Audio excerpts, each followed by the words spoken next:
right now. Want to welcome to the program NRA news commentator, 12 years as a Navy SEAL. Mr. Dom Raso is with us. Dom, how you doing today? Oh, do we have Dom? Yes, I'm there. You got me? Hey, yes, we hear you now. How you doing, man? I'm doing great. How about you? I am fantastic. Happy Veterans Day to you. Thank you for joining us today. Awesome. It's always good to be on. It's obviously making a habit of this coming on every year. Right. Well, listen, we love celebrating with you, and I can't think of too many folks that I'd rather talk to here on Veterans Day. So I got to ask you, Dom. First of all, what are your plans today? I don't take any days off, so this is the one day I try to take off. But obviously, I was looking forward to coming on with you, and other than that, I'm relaxing. That's good. That's good to hear. On this Veterans Day, when we're looking at sort of a muddied picture, I guess, in terms of what our military's job is, we're drawing down in Afghanistan. President Obama says we'll end combat operations there. We'll still have, of course, about 10,000 troops there in Afghanistan. We're sending resources over to West Africa. We're sending advisors into Iraq. We're engaging in airstrikes against ISIS.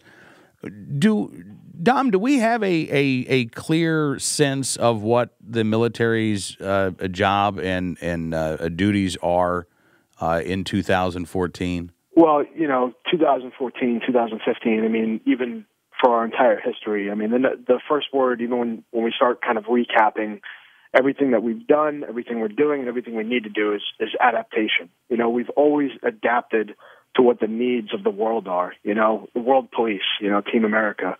And I think, if there's hot spots, especially for my community, and usually I talk from my community's experience because of the type of stuff we've had to engage in, but we look at the hot spots in the world and we're like, where are the problems? Where are the issues? Where can we be as effective, as efficient as we can be in the shortest amount of time? And I think, for us now with everything winding down, does it feel like it's winding down? I think for the average person on the home front, probably not. We probably feel like there's a whole bunch of issues out there that need to be taken care of. And, that's the way I feel. I think that's the way a lot of people feel in this country. So whether we may be winding down in Afghanistan, Iraq, and playing the political game, I mean, it's just a matter of time before we need to start stepping up in different areas. And we're starting to adapt and evolve and figure out where those are. So to answer your question, it's adaptation. We have to adapt. We have to stay ahead of our enemy. We have to stay ahead of the problems. And when we get caught slacking off, that's when they're going to hit us right in the nose. And to that end, I mean, I wonder, Dom, this is obviously, you as a Navy SEAL were fighting in that sort of shadow realm that the public is not always aware of, certainly not at the time. Sometimes even years afterwards, we're not aware of everything that's going on. But we see ISIS engage in this very public display of brutality and a very internet and social media savvy propaganda campaign that advances and pushes their ideology. And, to a certain degree, it appears to be working. It appears to be luring people in. We've all seen the stories of people from here in the United States, from Canada, from Western Europe who have been caught either trying to go join ISIS or they've actually made it over there. Is that a front in this war that we need to be thinking more about how we're fighting? Absolutely. It has to be, and it kind of reminds me of exactly what the cartels were doing down in Mexico. They were bringing things up like, oh, look, we have cool night vision. We have all the new toys and the weapons and the vehicles, and they were attractive. And I think if you try to follow a path in your life, especially in this country, when you try to follow the straight and narrow and say, I'm going to do good in this world, I'm going to do the right thing, I'm going to go to school, a lot of kids these days are getting lost and they're having a hard time finding purpose. And this is my direct experience. I'm watching this happen. And I think when organizations like ISIS, when these cartels, when they come out there very overtly and create this good marketing campaign, they basically what they put in front of you is purpose. So whether it's right, wrong, or indifferent, people are attracted to that. When they can't figure out what they're doing, they see something in a sense of purpose to go after. Obviously, it's what they're putting out is not right, but it's giving these kids with no direction a path, and they're getting really, really good at it. They're better at propaganda than we'll ever be. And until we can actually take the gloves off, which doesn't seem like that's in our near future, they'll always be better at that game than us. So for us, we have to try to come up with things that are going to get ahead of that power curve and say, what can we do to mitigate that from a standpoint of educating our younger generations into knowing what the right things to do are. One of the things I heard you talking about in the show when you guys just got on was the fact that the 21-gun salute got called off at a school. It's things like that that are going to keep degrading our traditions and our morals and our values that we've got, and that creates a foundation of who we are. That if we keep letting things like that go, kids are going to become more and more lost of like, well, what is my purpose here? What is our purpose in general? What do we all have to come together to look towards? And, when things like pop up on the screen of running around somewhere with night vision on, that they can be more attractive than we can, it's like, how do we defeat that? And those are the things that we do have to pay attention to. So yes, it's a very real concern, and we have to figure out how to defeat it. And I know we will. I'm not concerned about it at all. We will figure out how to continue to crush our enemy, but it's something that they've figured out, and they found a loophole, and we just need to get ahead of it.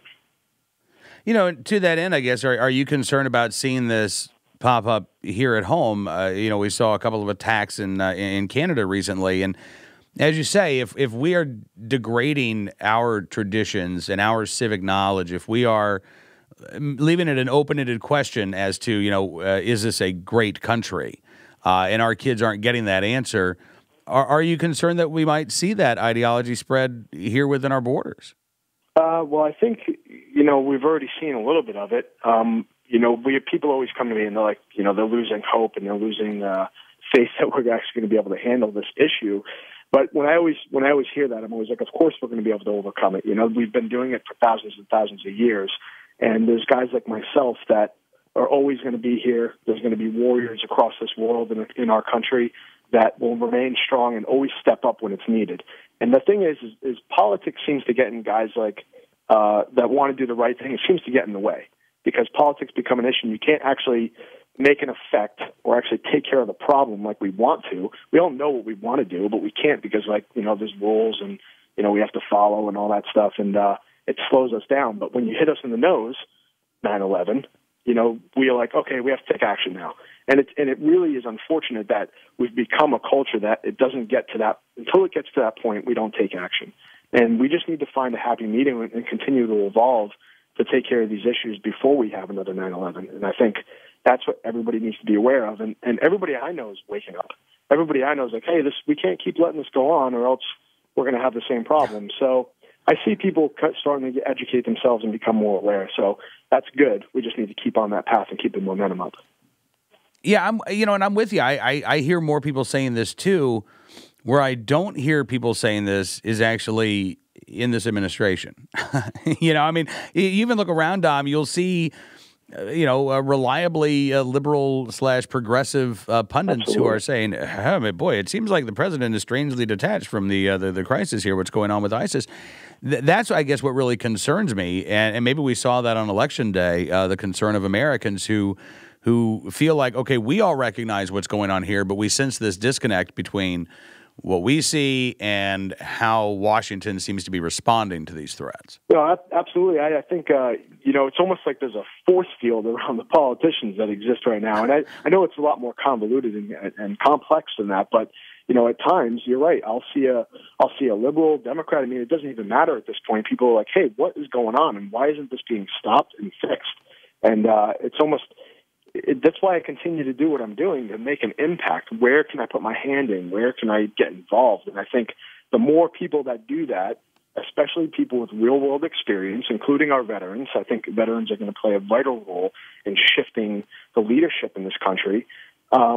People need to continue to do that, and I see it. I'm seeing a positive effect of people waking up and saying, you know what, I got to get a hand in this, or else it's not going to be right.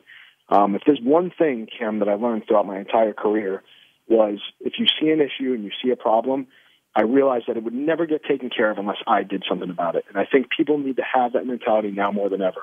If there's an issue that we need to change as the people, as the veterans of this country, we've got to say, we got to go at it, head first and say, I'm going to take care of this, or else it's just going to continue to be a problem, Yeah. Well, listen, Dom, again, I appreciate you coming on the program, sir. It's always good talking with you, and thank you for everything you've done, everything you continue to do for our freedom, man. Hey, absolutely, Cam. I really appreciate it. Obviously, all the veterans, in our history, present, and in the future, I can't thank them enough. I'm in a role now where I realize we can't all be on the in the front of our lines, crushing the enemy, but everything we can do back here to solidify that and strengthen that foundation for those guys to go do their deeds, that's where we all need to be. So thank you for all the veterans out there, and appreciate it, Ken. Thank you, Dom. We'll talk again soon. Thank you. Dom Raso, join us, NRA News commentator here on NRA News Cam and Company.